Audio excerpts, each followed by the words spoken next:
beginning foundations of the world, there was a place referred to as the land between two rivers, more formally known as Mesopotamia.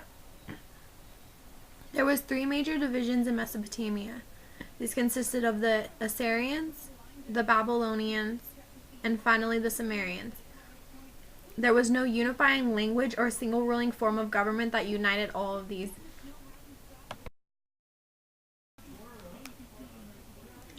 In the picture on the left, we see the Assyrian Empire, or a picture that resembles the Assyrian Empire.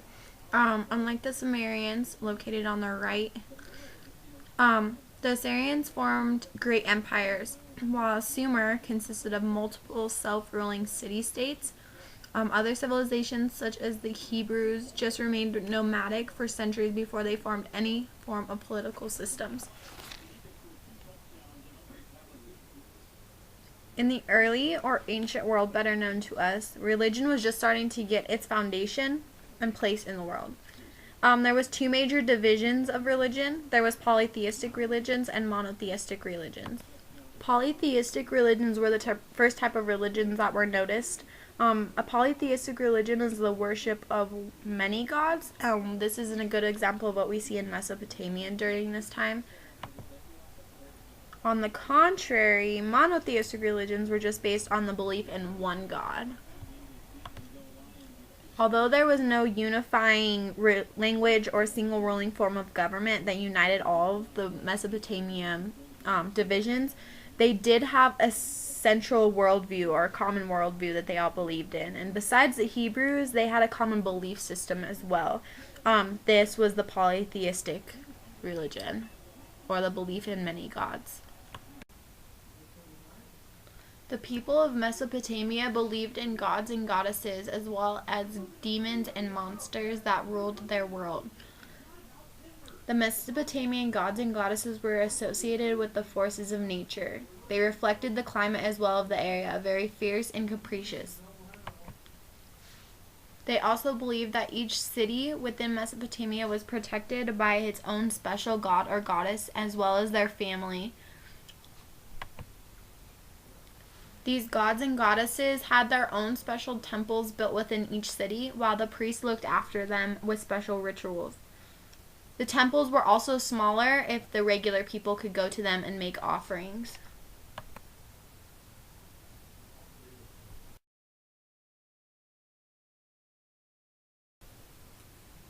The majority of images you see in Mesopotamia with displaying gods or goddesses usually have a fighting scene or a fighting memory.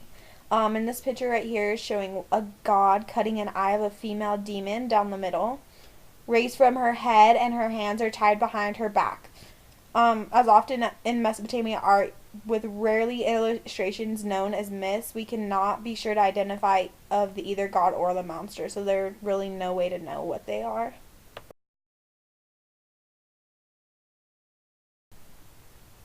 Along with these mystical gods, goddesses, heroes, demons, monsters, etc., also came epics. Epics were poems of mystical ideas. One example of these epic poems was the Babylonian creation. The Babylonian creation was, according to Fierro, was humankind's first cosmological myth. The Babylonian creation was a Sumerian poem that was recited at the Festival of the New Year. The Festival of the New Year was a celebration of the birth of the gods and goddesses. The universe was described in means of spontaneous generation. According to Fierro, the story in the Babylonian creation unfolds. Chaos and disorder prevail amid the reign of Tiamat, the great mother of primeval waters, until Marduk, hero god and offspring of wisdom, takes matters into his hands. He destroys the Great Mother and proceeds to establish a new order. Marduk founds the holy city of Babylon, which literally means home of the gods, and creates human beings whose purpose is to serve human squabbling divinities.